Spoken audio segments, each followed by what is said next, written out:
Hi friends.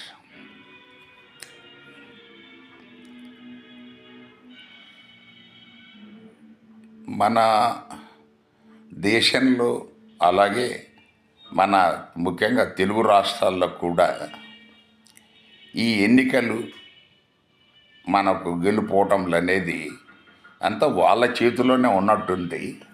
వాళ్ళ చేతిలో ఉన్నట్లుగానే మనకు నాయకులు మాట్లాడుతున్నారు. వాళ్ళు ప్రజల అభీష్టం మేరకు వాళ్ళు ఎన్నుకోబడతారు అన్న విషయాన్ని వాళ్ళెవరు గుర్తించినట్టుగా లేరు. జగన్ గారు అంటారు తిరిగి నేనే అధికారంలోకి వస్తానంటాడు.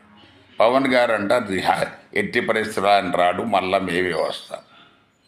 అంటే అంటే వాళ్ళిద్దరు వాళ్ళ ఇష్టాల మీదనే ఈ వీళ్ళు ఎలక్షన్ రిజల్ట్స్ ఉంటాయా? సో వాళ్ళు ఏ అథారిటీతో ఏ హక్కుతో అలా మాట్లాడగలుగుతున్నారు అనేది ఒక ప్రశ్న.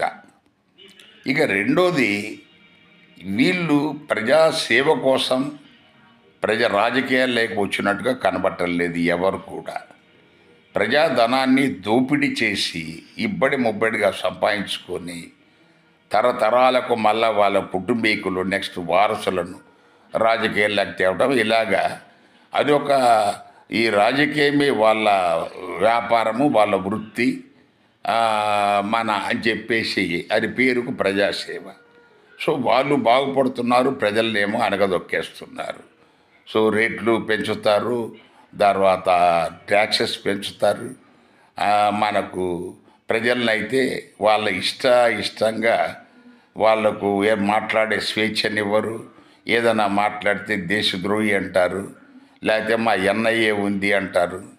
సిబిఐ మనకు డబ్బుంటే ఆ ఇన్కమ్ ట్యాక్స్, లేకపోతే సిబిఐయో లేకపోతే ఈడీనో రీడింగ్ అంటారు. అసలు ఈ దేశంలో ఏం జరుగుతుందో ఎవరికి అర్థం కావటం లేదు.